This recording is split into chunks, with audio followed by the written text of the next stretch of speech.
कथारे अछि रुआ धान थुआ। धान बुणिबा अपेक्षा धान तोली रहिले धान अमल अधिक होता है। एक प्राय समस्त चाषी भाई मानकु जना। धान रहिबा पई तोली आवश्यक होता है एवं एथिपाई तोली घर प्रस्तुत करने पड़े। नमस्कार दर्शक बंधु, एग्रीटेक चैनल तरफ हार्दिक अभिनंदन। दर्शक बंधु, आज आम आलोचना करवा तोली घर प्रस्तुत करने किपरि एवं तोली पटीर किपरि जत्न नेबा जहाँफल सुस्थ और निरोग तोली पाई परिबा। आलोचना करने पूर्व मोर समस्त चाषी भाई मानक अनुरोध, जो मैंने यही चैनल को सब्सक्राइब करना दयाकोरी सब्सक्राइब कर दिंतु एवं लाइक कर दिंतु। दर्शक बंधु, आपण मैंने जानिथिबे साधारणतः दुई प्रकार तोलीघरा प्रस्तुत करा जाए। गोटे है सुखिला तोलीघरा एवं अन्यटी है कादुआ तोलीघरा। आज आम आलोचना करवा कादुआ तोलीघरा प्रस्तुत करने किपरि एवं तार जत्न किपरि नेबा जहाँफल सुस्थ एवं निरोग तोली पाई परिबा। साधारणतः एक एकर जमी रहिबा पई 10 डिसमिल बा 400 वर्ग फुट जमी रे तोली पका जाय थाए। 10 डिसमिल जमी रे 40 जुड़ी सड़ा गोबर खत, 12 किलोग्राम सुपर फॉस्फेट और 2 किलोग्राम म्यूरेट ऑफ पोटाश सार प्रयोग करी तोली क्यारी को भल भाव में कादुओ करी मई देई गाली गजा पिटी धान बिहन को तोली पटरे बुणा जाय थाए। 10 डिसमिल जगह पई 20 किलोग्राम बिहन आवश्यक होता है।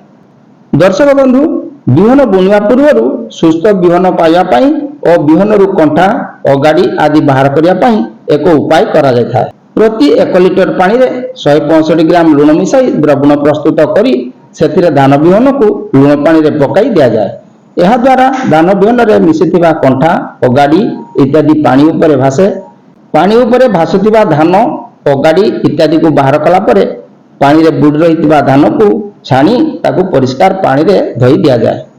यह परे बिहन को 24 घंटा पानी रे भिजाई ताकू छाणी पानी निगड़ी गला परे पक्का चट्टान रे बा माटी उपरे पॉलिथिन जरी पकाई ता उपरे बिहन को अदा अखा ढांकी दिया जाए। यह द्वारा मंजी उषुम पाई शीघ्र गजा हुए। गाली गजा फिटिया परे बिहन को कादुओ तोली पट्टी रे बुणा जाय थाए। बड़ गजा हेबा पर्यंत रखिले बुणवा समय गजा भांगी जाई पारे। दर्शक बंधु, सुस्थ निरोग तोली पाइबा पई आमको तोली पट्टीर जत्न नेबाकू पड़िथाए। बिहन बुणिबार प्रथम किछि दिन पर्यंत तोली पट्टी को केवल ओदा रखा जाय थाए।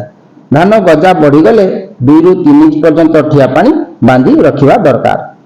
गजा हेबार 15 दिन पर 10 डिसमिल तोली पट्टी पई 4 किलोग्राम यूरिया सार पकाइले तोली हृष्टपुष्ट होई बढ़िथाए। तोली को पकदाउरु रक्षा करने पाई तोली उपाड़ीबार 1 सप्ताह आगु 10 डिसमिल तोली पट्टी रे 1200 ग्राम कार्बोफ्यूरान बा 600 ग्राम फॉरेट जातीय दानादार औषध तोली पट्टी रे प्रयोग करा जाई पारे।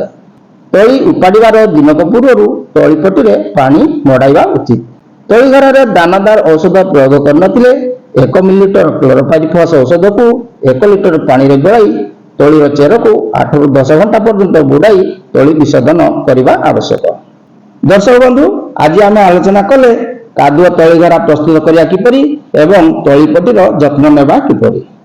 ताले आज पई एतिकी, पुणी देखा हबो आसंता भिडियो रे। नमस्कार, धन्यवाद, जय जगन्नाथ।